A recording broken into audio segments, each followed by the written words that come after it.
What's up, monsters? It's coffee time. Good morning. Thank God it's Friday. It's Sean here, and TQ somewhere around here with Spencer's Lawn Care. There she is. See, this year her mouth, her mouth gets a little excited. But I'm gonna make me some coffee real quick this morning. We're gonna go ahead. Make me some too. I'm not making you anything, TQ. I'm trying to do the video. Can you be quiet, please? Come on. I'm gonna go with the Starbucks Espresso today. I've been liking that one, and the House Blend. And then we got a bunch of others here, too. We kind of get on little kicks for a week or two with one or the other. But, hey guys, the title of the video is Not All Customers Are the Right Customers. And there's a couple different parts to that. And I'll say the other part is the customer is not always right. So I may use one or the other in that title. But going back to yesterday, a little bit of an example. That gentleman, he was just not the right customer for me, guys. And, I want to help everyone out. I understand he was on a budget. He can't afford a lot, and... But we did take care of him. We did. We got him taken care of. We got the gentleman taken care of, guys. And now he's on our route. Yeah. Ended up speaking to him. His name's Carl. Super nice guy. I actually told him about our Spencer's Lawn Care page. But I referred him to my buddy. And my buddy went over and he just wasn't able to take care of it for the cost, the wear and tear, just everything. And he ended up finding out the gentleman lives literally 4 houses down from his dad. So he called his dad. His dad went down and shoveled it later that night after he talked to Carl and okayed it with Carl. And he said it didn't take him but like 10 or 15 minutes to shovel it out. Now this was quite a bit of snow, but like I already told you guys, really small yard. But Carl ended up calling me back, and he wanted to thank me for getting a hold of my buddy, which in return got a hold of his dad and got the situation taken care of. So Carl was happy about that, and everybody's happy, and now he's on our plow route like TQ said already. And basically, we're going to be taking care of Carl for pretty much nothing, guys. I told him it would cost very little, but at the end of the day, it's going to be free. I mean, me and TQ talked, and it's just going to be a free situation for all of us. But the thing that's good about it is he's on our route, so the next time we're in that area, we can just swing over real quick, one back drag, push it off to the side, and we're good to go. We can get the heck on down the road. But back to making my coffee now, guys. TQ! Yo! Yes. How do I get it to go to 10 ounces? It's going from 8 to 12. Okay, so you want to go to number 4 and then push up. Oh! Strong or yes, not. I want that strong. I gotta have it strong to deal with you today, It's not nice. But anyways, guys, I don't know what else we're honestly getting into today. This is the first day in probably 2 weeks that I don't have something that I have to get done, which is extremely rare. I think me and TQ is going to go eat some lunch, maybe at Longhorn, get a salad or something. Oh, yeah, I just scheduled your daughter a pitching class for later. What time? 5:30. So 5:30 tonight, we'll be at our pitching class. So, yeah, I don't know what time I'll get this video up. Hopefully, I'll get it uploaded by 7, 8. Let's roll.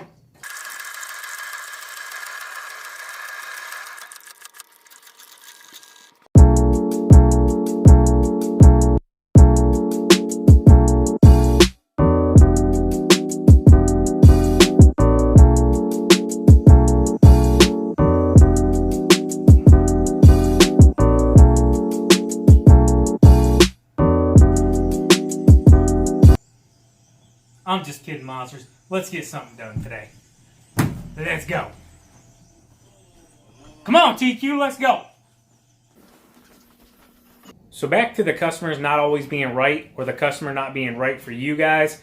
It's all personal preference and what you want for your business. When I worked for another company back in the day, a sub company here in town that made subs, fresh subs, when I went through manager's training for them, their philosophy was the customer is always right. It didn't matter what it was. At the end of the day, the customer is always right. And to an extent, that is something that I want to do with my company also. I want to obviously have a good customer base and customer service side of things for my customers. But when it comes down to it, guys, it's all about personal preference and what you want for your company. the customer is not always right, guys, and the customer is not always right for you. And just so happens that the customer that called yesterday, one of 3 of them, just happened to not be the right customer for me. Simply because there wasn't a contract in place, guys. These were customers that just happened to call after the storm and needed service. One here, one there, one, a few days later. They just weren't the right customers for me. For the example, I told them on the phone, hey, I can get you on my route. I'll come do it. I need you on my route. I need a contract signed with you saying, hey, once we hit X inches of snow, we're going to be out. They didn't want to do that. So in my business, guys, I have to cover my rear, and I have to cover my expenses, because I've learned, even in lawn care, guys, these one-time customers, I like to call them, they only want you to kind of bail them out whenever they really, really need you. And then they don't want you around anymore. Just like lawn care, guys, you get somebody at the beginning of the year, waits 2 months into the spring, grass is 2.5 foot tall, city's on them, they need you, you are needed right now, you got to get out there, take care of them. You go clean it all up, and then you never hear from them again. I don't deal with those customers anymore. Back whenever, first 1-2 years when I didn't have many customers, I would have taken them on just because work is work, money is money. But now we're to the point now, guys, where we're not taking on lawns like that. And I really don't want to take on plow customers like that, because what happens is a month from now, we'll have 2-3 more storms. We'll be out salting, shoveling our every week customers that are on contract and in our route. And then in a month from now, we get another huge storm, drops a 12-inch storm on us. They're calling again. We're already swamped with work. The snowstorm's over. We're trying to get home and get relaxed after a 30-hour trip out, and they're wanting us to run back out and hit them individually. It just not a good thing for my business, and not what I want to do as a business. So, all right, monsters, me and the trimmer queen of everything, we pretty much say now, TQ, SQ, BQ, whatever, how many Q's she has. She's just the queen of everything. We are currently on our way to the automotive place to pick up the Trailblazer. It ended up costing us a little bit more than we were hoping. I told you guys the other day the wheel bearing went out. Well, not just one. Both the wheel bearings went out, front and passenger side. Basically, once they redid the driver's side that was out, it put pressure on the passenger side, which, I don't know, they were probably both already just out. But anyways, they didn't notice the passenger side until after they fixed the driver's side. So we had to get both those done. Let's go pick it up. I didn't end up having them put the tires on it just because I think I can get a little bit better price, or I may end up just getting some newer used tires to put on it. Mainly the front ones are the bad ones on it. The backs are actually in good shape, but the front tires are definitely a little bit warped there on the side just because that wheel bearing was going out. What'd you get so far there, TQ? Just stuff for the Keurig. What'd you get? Show us. Filter, reservoir, and filter cartridges, and reusable K-cup. See where we live at, guys? We have hard water. We have a filtration system, but I'll tell you what, man, it's still hard water like crazy. So we got to make sure we keep the filter in the Keurig clean. The dumbing down of America came to a whole new low. I mean, come on now. We need a freaking timer to tell us when our egg is done. Really? Really? I mean, really? See, I need to invent some stupid stuff like this. I mean, it's probably not stupid. I shouldn't use the word stupid, because this probably took a lot of freaking work. I mean, come on. Come on. Come on. Y'all want to see something cool real quick, monsters? Sean grew up rich. He grew up wealthy, right? Nope. That was the house I grew up in right there. Probably ain't gonna be here much longer before they tear it down. Whenever my parents owned it, though, it was actually pretty darn nice. This isn't in the greatest part of town, though. We're in the northeast end over here. But the yard right next door to that one, I actually had a gun pulled on me one time by a guy coming down the road.